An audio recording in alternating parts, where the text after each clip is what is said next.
America, which is a marvelous idea, a unique idea, fantastic idea. I'm extremely pro-American, but America has ceased to exist. Hi, I'm Nick Gillespie with Reason TV, and today we're talking to international man of investment, financial guru, and visionary Doug Casey. He is the author, most recently with Lewis James, of Right on the Money, a great book of collected conversations about all sorts of money and life issues. And he also has put together a great documentary called Meltdown, which you can get at his website. We'll show you where you can get that on the screen. Doug, thanks for talking to Reason. Pleasure, Nick. Okay, Meltdown, your half-hour documentary that's available online. It is talking about how unfunded liabilities, excessive government spending are basically bringing the U.S. to the brink of some kind of economic catastrophe. You talk about how failing to address challenges before they become full-blown catastrophes are a problem. What is the challenge that we need to face up to in the U.S.? Well, there are so many. Frankly, it seems to me that the U.S. has been going downhill in all important regards for many years. It's just a question of when we pick our start point. But at this point, I would say socially, definitely financially, definitely economically, politically, there's problems all the way around. So where's it going to end? That's what we're asking in this. And you know, one of the things that's interesting is you walk through three examples of failed states: Yugoslavia, Argentina, and Zimbabwe. Let's look a little bit, talk a little bit about the lessons they hold for contemporary America. In Yugoslavia, in that section, you talk about how political tensions, the collapse of the Soviet Union, and cheap Western loans that were propping up Yugoslavia as a kind of counter to the Warsaw Pact nations led to rampant inflation. What happens when inflation gets out of control? People become very unhappy with each other, with their neighbors, and the government, of course, is looking for somebody to blame for the problems that it's caused. And on an international basis, that's warfare. And of course, Yugoslavia was just an artificial compound of 5 or 6 different countries, which all flew apart. Now, I'm not saying that what happened in Yugoslavia is going to happen in the U.S., but then again, on the other hand, increasingly the U.S. is sectionalizing, where people that live in Ecotopia in the Pacific Northwest don't have an awful lot in common with the people in southern Florida. So I think centripetal force is overtaking the U.S. So that's... So we might see, well, I guess the term is called balkanization for a reason, right? I mean, where sections pull apart and have less and less to do with each other, and that breeds hostility. On the one hand, the hostility is bad, but on the other hand, it's a good thing, because my ideal political scenario for the world is to have 7 billion little nation states, not 225. So if the U.S. broke up into 6, more or less, I think that would be a good thing. Argentina is one of the countries. You spent a lot of time in Argentina, and you know, it's always something that is refreshing, or it reminds you how Argentina was once one of the big countries in the world economy, and certainly in South America and the Western Hemisphere. At one point, I think you or somebody else in the film says it's been run by idiots for a very long time. Talk a little bit about that. Yes, I would say we could go beyond saying idiots. At the present time, it's being run by the criminally insane.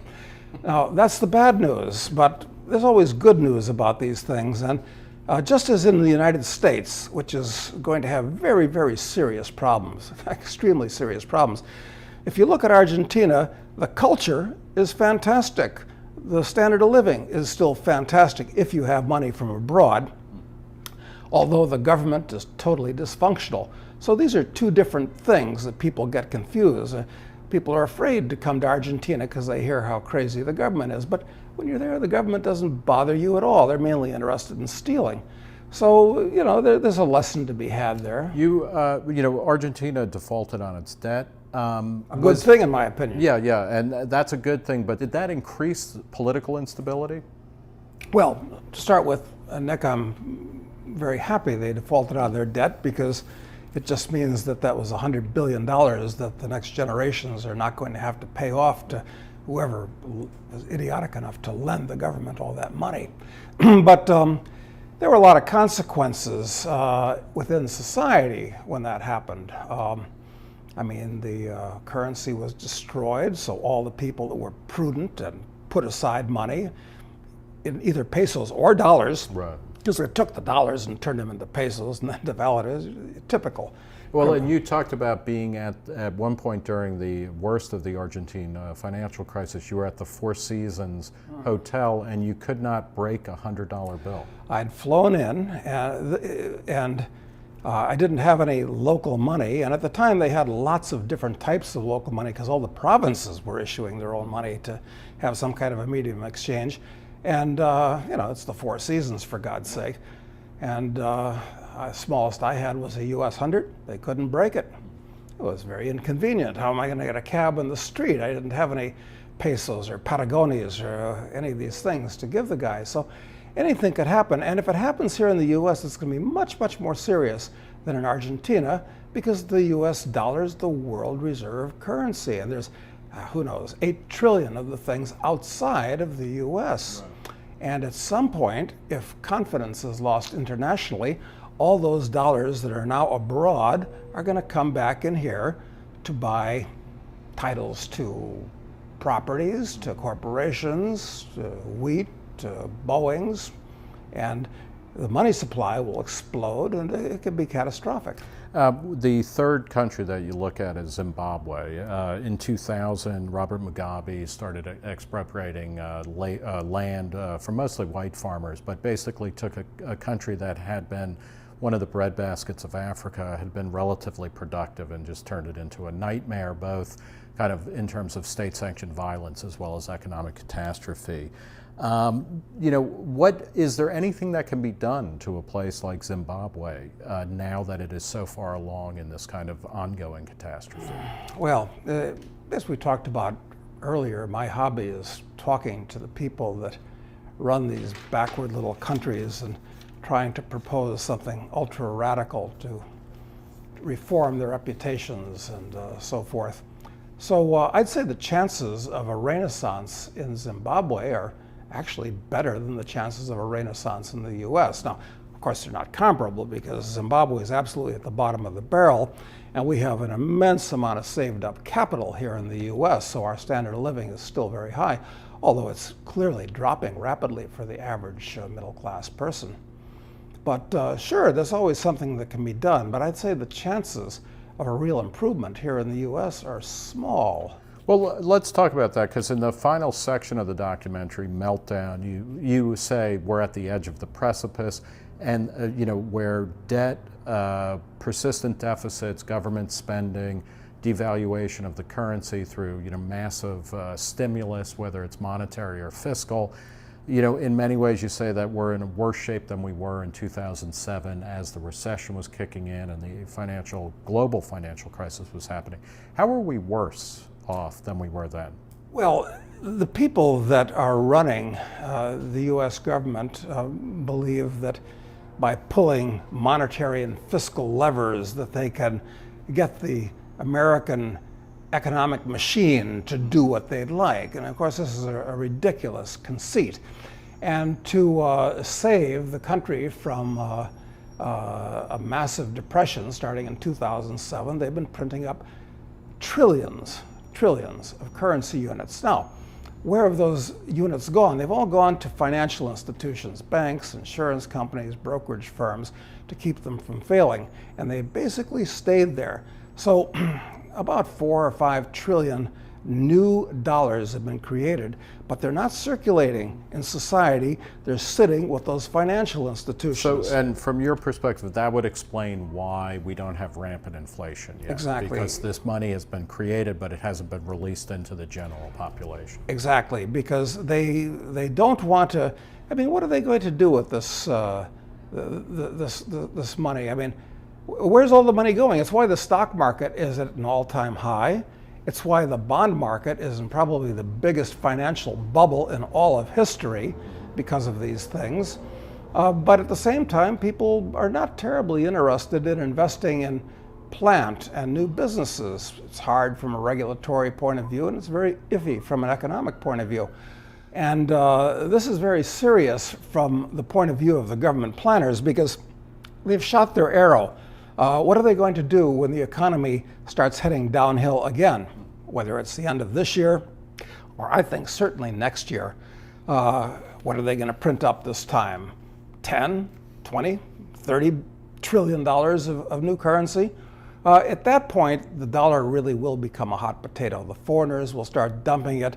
Americans, I mean, they say inflation in the U.S. right now is what, 1 or 2%. This is completely ridiculous. Now, why do you say that? Because if you watch yourself and keep your own consumer price index, you can see prices actually are going up right now, even now, in between 5 and 10% per year. Everything from the food you buy in stores to the meals you eat in restaurants. These things have been disguised. In other words, the Americans are taking a lesson from the Argentines, which is one thing we try to point out in that video, where the Argentine government says, oh, we only have inflation of 8 or 10%. Well, it's actually 30%, but their figures say 8 to 10%. And it's the same thing in this country, just to a lower level. You talk about foreigners dumping American currency or American debt, selling it off or calling it. In the documentary, you talk a bit about how China and Russia have been talking about, or Russia rather has been courting China, which owns about $1.5 trillion of our public debt, to say like, hey, why don't you, let's team up and screw the Americans. Is that a likely scenario for a country like China, given that its economy depends so much on America? It's extremely likely, because why would the Russians and the Chinese, who have no reason to like or trust the U.S. government, why would they want to hold the unsecured liabilities of the U.S. government, which could be defaulted on and they could be stuck with it? This is why the Russians and the Chinese, even according to the figures they disclose, have been buying huge amounts of gold over the last 5 or 10 years. And I think what's going to happen is that you're going to have a gold-backed ruble, a gold-backed yuan, that will start circulating slowly at first internationally, and people will trust them more than the dollar.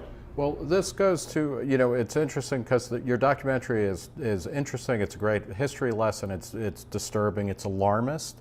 But towards the end, you say, you know what? There's kind of like these things never change. One of the things that you strive to show, and I think succeed at, is that all of these problems are political in nature. That they're not, they're not rooted in economics. It's politicians kind of jimmying the economic system in various ways, like you were talking about before.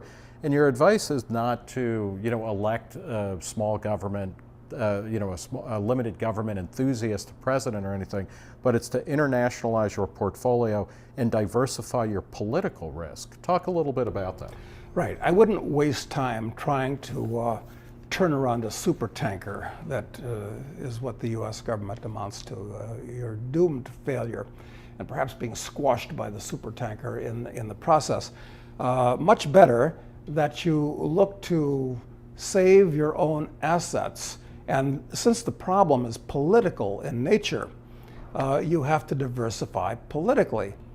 And it's a big world out there. The U.S. is only 4% of the world's population, and all the real growth in the world is going to be happening abroad.